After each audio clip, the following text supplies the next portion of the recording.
Hey there, this is Daniel Bobinski with Workplace Excellence, and today we're going to be talking about conflict resolution. More specifically, the five-step relationship ladder, which helps us resolve conflict. We're also going to take a look at the five universal fears.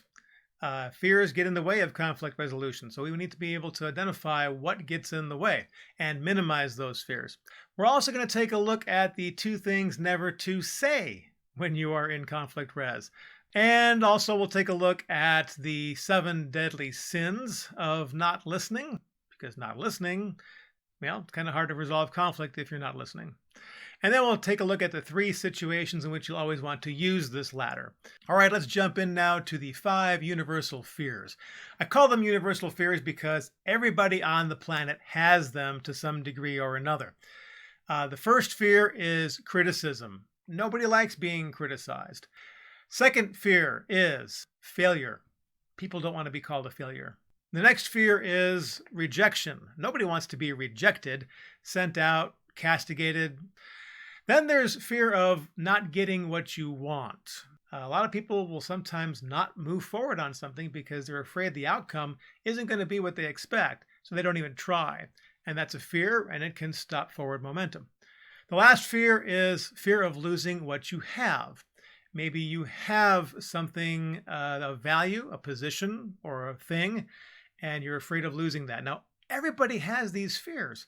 Well, if we're trying to resolve conflict, our job is to try to minimize these fears, not only in ourselves, but also in the people that we're talking with. If they're afraid, they're not going to want to move forward into try to resolving. So those fears can certainly inhibit trying to solve a conflict. Now, let's take a look at these five steps, then we'll break them down. The five-step ladder starts off with focusing on the other person. What are they thinking? What are they feeling? The second step has to do with finding out if we've observed correctly. The first step is focusing on the other person's thoughts and feelings. And then we want to find out, did we observe correctly? Is our assumption correct? And we need to ask those questions to find out. Then step number 3 is looking for trust. This again is a non-speaking step, same as the first step. You're just going to look to see, is the person showing signs of trust? Can I move forward? If you do, then you can move forward to step number 4, which is gently discovering the truth. I want to toss that adverb in there because we want to discover the truth, but we want to do it gently. And lastly, we're going to talk about establishing hope. How do we move forward once we've got a resolution and a plan? So that's the big overview of the 5-step model. Let's move down to those first two and take a little closer look. You've got to be able to listen to resolve conflict. And the first step in that is focusing on the other person. That doesn't mean just watching them or looking at them. Focusing on the other person is really getting into their heart, into their head, trying to understand, what are they thinking, what are they feeling, without judgment, just trying to genuinely understand. See, there's a difference between hearing and listening. Hearing is just perceiving a sound in my ear. I can hear a noise. Listening is truly trying to understand the meaning of something. So if we're listening to somebody else, we're focusing on them, and we're listening, we're finding out what are their motivations? What are they trying to achieve here? What do they want? What are they afraid of? What are they thinking? What are they feeling? And if we can practice empathy this way, now we're building strong emotional intelligence and we're understanding where they're coming from. Then when we do step number 2, which is seek to learn if you've understood what you've perceived, now they're really feeling heard. Now, when you are doing step number 2, one of the things you want to do is avoid a couple of really dangerous phrases, and that is, I understand, and I know how you feel. If you say, I understand to somebody, you know what? They can doubt you. They have no way of knowing that you truly do understand. Just saying you do doesn't mean that you do. Neither is saying the phrase, I understand how you feel, or I know how you feel. For example, a friend of mine lost his dad, and someone said, oh, I know how you feel. I lost my dad too. And in reality, they may have had that shared experience of losing a parent, But one person's relationship with his father might have been very different from this person's relationship with his father. So really, this person isn't going to know how this person felt at all. Besides that, it also violates the very first step, which is focusing on the other person. You want to focus on them, not you. When you say, I understand, or I know how you feel, the focus comes back to you, not the other person. So focus on the other person. Say something like, perhaps, it sounds like you feel very frustrated about this. Or you could say, wow, you seem really upset. Something to acknowledge where they're at, either mentally, emotionally. So then you have a good way of communicating, I really do understand, without saying those words. Now, before I move on to the next step in the 5-step ladder, I want to talk about the 7 deadly sins of not listening. If you don't listen well in step 1 and 2, it's kind of hard to resolve that conflict. So let's take a look. Sin number 1 is filtering. This is when you're kind of sifting through somebody else's words. You're tuning in only to what you want to agree with. If somebody says something that you disagree with, you kind of just turn it off and ignore it. Sin number 2 is second guessing. That's when you try to imagine somebody else's motives, when you're trying to figure out what those motives might be, and then you guess. And maybe you've had this happen to you. I've had it happen to me when someone says, oh, you're doing this because of this. And it's like, no, that motive wasn't even in my mind. That may have been what you would have thought or why you wanted to do something, but I didn't even think of that. So when you try to second guess somebody's motives, the person that you're talking to really knows that you are not listening. So don't second guess. Sin number 3 we call discounting. This is when you kind of disregard what their person is saying just because you don't like the speaker. Maybe you don't like the way they talk, maybe you don't like the way they look, maybe you don't like the way they act, but for some reason you just discount that person, and that in itself is also a listening sin. Sin number 4 is called relating.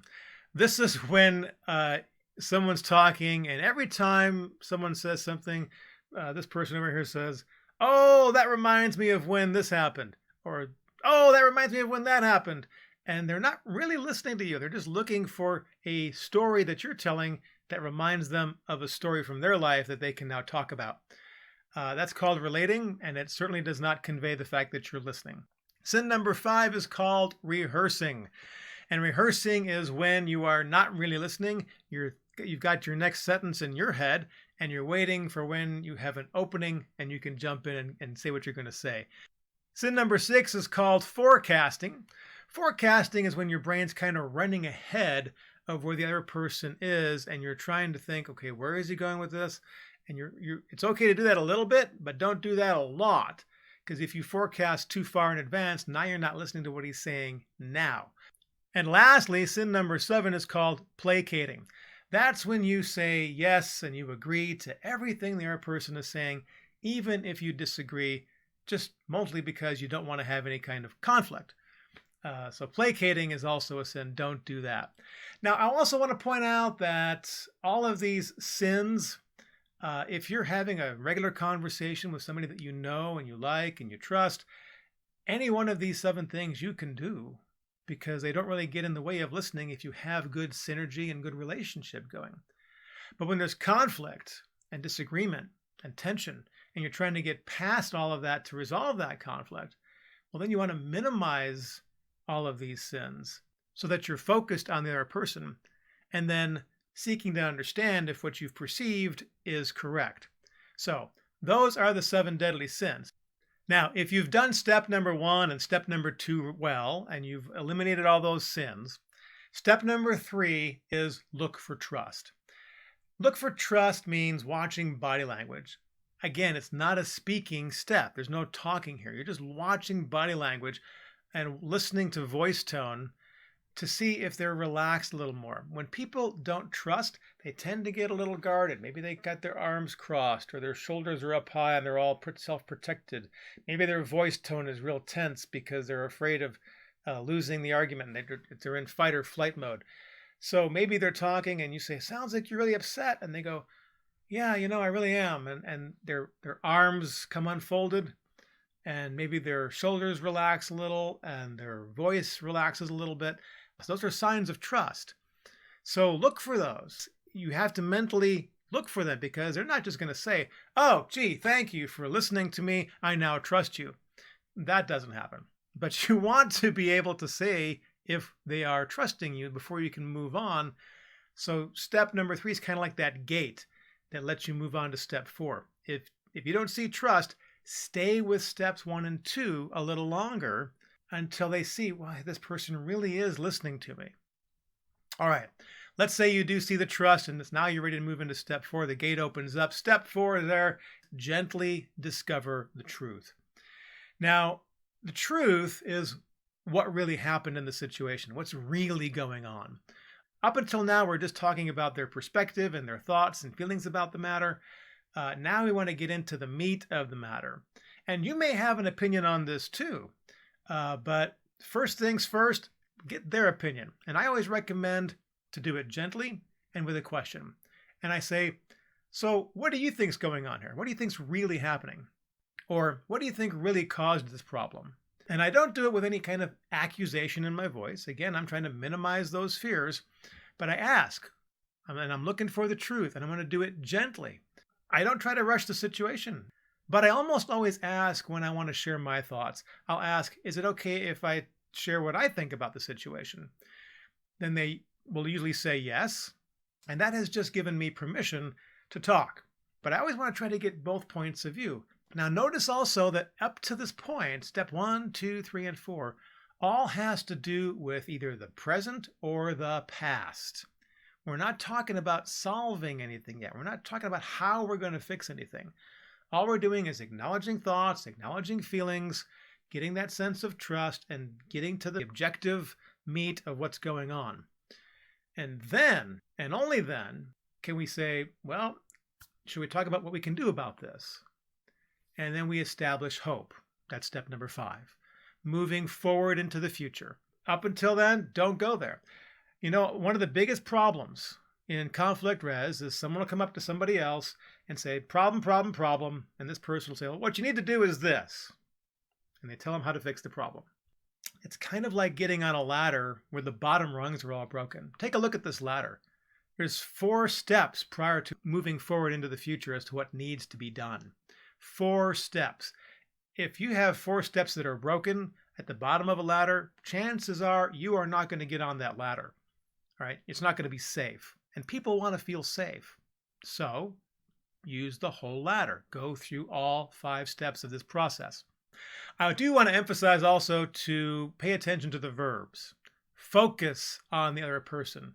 Seek to learn if you understood. Look for trust. Gently discover the truth, and establish hope. Those are the verbs. If you don't do those 5 steps in that order, chances are reduced for resolving conflict. Now, lastly, when do we use this tool? You know, a plumber goes into a house, he goes on a house call, he's got his toolkit with him. I'll guarantee you he has a pipe wrench with him. He's also probably not going to use that pipe wrench at every call, but he has it with him, because it's a tool he can use, and he knows when to use it. Well, this relationship ladder is also a tool, and you're not going to have to use it all the time. But there are 3 situations in which you will want to pull it out and use it. The first one is when you have high emotions in a conversation. If you have an opinion and somebody else has an opinion and emotions are getting real high, hey, pull out the relationship ladder, start focusing on the other person, walk through the 5 steps. The second situation you want to use these is when the other person doesn't feel understood. If they keep repeating themselves and they're going on and yeah, but, and you're not moving forward, well, pull out the ladder, put it to use. And the third situation is when you don't feel understood. Now that seems counterintuitive, because if you don't feel understood, why should you stop and pause and focus on the other person?